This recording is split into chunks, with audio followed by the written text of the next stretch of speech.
Welcome to the Casual Dance Teachers Podcast. I'm your host, Maya. No matter who, what, or when you teach, I'm here to share all my best tips and tools, along with real and practical conversations with fellow dance educators to help you be the very best dance teacher you can be.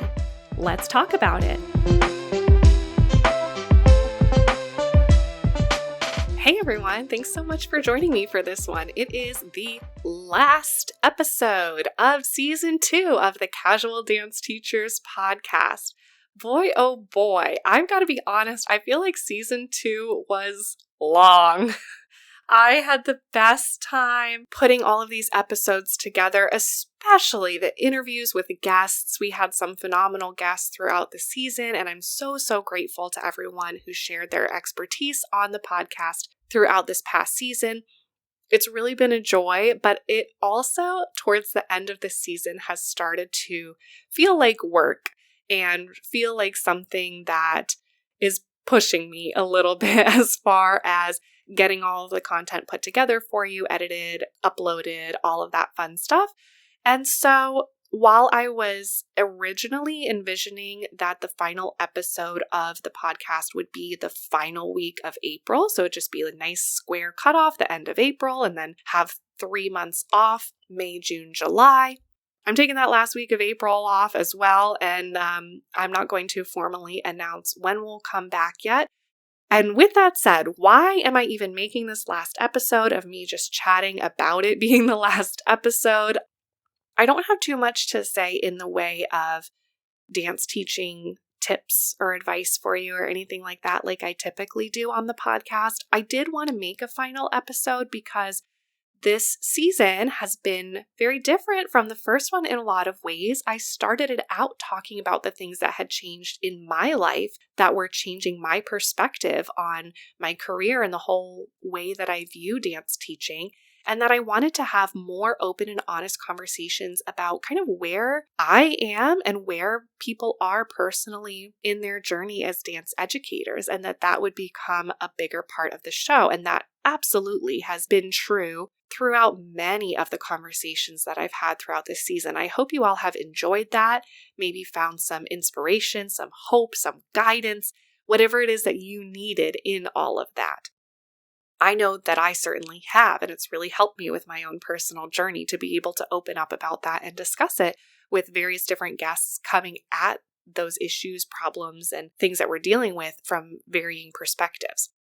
So in closing, I just kind of wanted to summarize where I'm at and how this season has continued to shape my perspective on dance education. The first thing that I will say, which doesn't necessarily have to do with teaching dance specifically, but just in the broader sense, one thing that I did at the end of season 1 was kind of announce to everyone what my exact plans were for taking that break, May, June, July, coming back in August, continuing at season 2. I wanted to make it very clear that I had a clear plan and goals and a direction that the podcast was going. Now, wrapping up season 2, that's still true. I have a plan, I have goals, and I have a vision for the direction that the podcast is going. However, I am not going to share the specifics of all of that with you right now because one of the things that I've learned is that sometimes even the best laid plans will not necessarily play out the way you plan them. And it's okay to keep an open mind and leave space within those plans for things to take shape in a way that you didn't necessarily expect, but that doesn't mean that they're wrong or they're less than the initial plans or goals that you set. So yes, I do have plans for the podcast moving forward. I want you all to stick around and stay engaged with me and with the podcast because I'm excited about where we're headed and what's to come. However, I also know that there are going to be things coming for the podcast and for the community that I've built around the podcast that I can't even predict right now. And I know I wouldn't be able to grow if I was only setting goals and plans around the information that I have and the connections that I have right in this moment. So I'm really looking forward to where things take me, new connections that I can build and ways that can enhance the plans that I already have in place. Now, if you're not already part of the community, please join us in the Casual Dance Teachers Facebook group. That will be a place where I will continue to share even when I'm not producing new episodes of the podcast. And I just have to say this because the community has been growing, but I am very precious about maintaining that as a space for dance educators. So I am currently the only admin of the group, and I get a lot of requests of people wanting to join the group. However, I will not accept someone into the group unless they answer the required membership questions. So when you go to join that Facebook group, there will be a couple simple questions. It's nothing crazy at all. It will not take you very much time at all. If you are a dance educator and you would like to be part of the Casual Dance Teachers Network on Facebook, answer those questions. Otherwise, you are not going to be admitted to be a member of that group, okay? And anyone listening, anyone who has anything to share regarding dance education, please feel free to share it in that group. That is absolutely not just a platform for me to share with all of you. It is a platform for dance educators to share and exchange information amongst themselves. I'm also on Instagram at the Casual Dance Teachers Podcast, and I'm also on Reddit. My handle is Casual Dance Teacher, and I really enjoy connecting with folks there. So wherever you feel most comfortable reaching out and connecting with me, I am more than happy to connect with all of you on any of those platforms.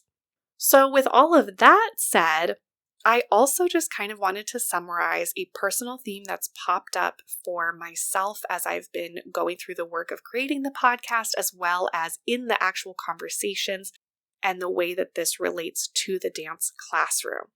This recurring theme seems to keep coming up in season 2, that it's important to make space for things that might not feel like they are directly serving the goal that you have in your mind. Looking at the very first episode that I ever published of this podcast in season 1, curriculum planning, we really broke down how to define your goals and then set individual benchmarks and build your lesson plans to have every single thing you do in class build towards those goals. Yes, I stand by that 100% as a dance teacher, especially if you are a casual dance teacher seeing casual students who are only coming into the studio a few hours a week.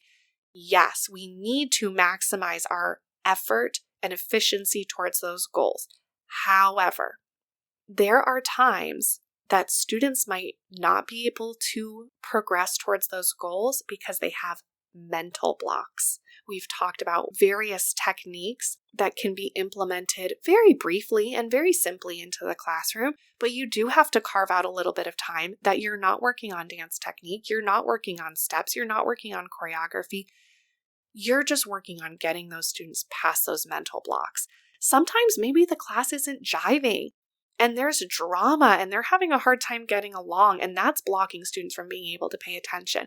So you might have to take a step back and do something fun with them. Do some bonding activities, do some icebreakers, have them sit down and have a conversation with each other or play a fun game together. And we've had lots of episodes throughout this season that give recommendations for ways that you can do that. And it might feel like, oh, well, when am I going to do that? I have to do tendus, I have to do choreography, or I have to do arm conditioning today. You know what? Sometimes those things are just not going to serve the students if there's something else blocking them. So that's one of the main themes. And the way that that has kind of manifested for me is that the beginning of this season, I ended up taking a step back from teaching dance. And that was really hard for me and felt a little painful for me because, I'm the casual dance teacher, right? My goal is to connect with people specifically around conversations of dance education, teaching dance. And how am I going to do that if I'm not teaching dance was my perspective. But when I removed that weekly grind of teaching dance classes, there were a lot of opportunities that I was able to pursue because I had more time available that created connection with other dance teachers, with other artists. I have talked about this, I think, a couple times throughout the season, but I've started exploring other creative outlets that I enjoy, and they're not directly related to dance necessarily, but they are very fulfilling and relate to just expanding my creative vocabulary, which I think will definitely serve me in the long run. I just wanted to share that with all of you. As dance teachers in the classroom, practically, sometimes we have to take a step back and do some things that might feel like they're only very tangentially related to the practice of dance in order to move forward with the technique, the strength, the artistry, whatever it is we're pursuing as our dance goals. And personally, wherever you are in your career, if you're feeling really stuck and you're feeling like you're really struggling, and dance is this thing that you love, and teaching and choreographing is this thing that you love, so how could it possibly not be for you right now? How could you possibly take a step back if that's what you really want to do? There might be space for you, and I'm not encouraging anybody to up and quit their job, right? My situation, if you listen to the first episode, is very unique. There's a lot of factors that were beyond my control, so it's not like I just woke up one morning and decided to quit. But I just want to give anyone who's struggling permission to have that conversation out loud with a trusted friend, with your boss, with another dance educator, with me. If you want to reach out to me, I'm so open to that. Have that conversation. Use the tools that I've provided through many of the episodes throughout this season to be able to analyze your own personal strengths, weaknesses, opportunities, threats, areas where you might be able to develop your career more. Give yourself some space to think about where growth might happen where you least expect it. With that, my friends, I won't be publishing any new episodes in the immediate future, but absolutely stay tuned. More things are happening. Make sure to connect in the Casual Dance Teachers Network on Facebook, on Instagram at the Casual Dance Teachers Podcast.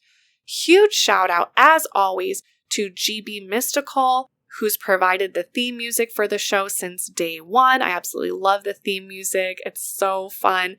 And GB Mystical has lots more music available that you can check out.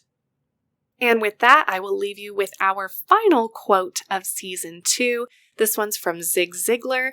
What you get by reaching your goals is not nearly so important as what you become by reaching them.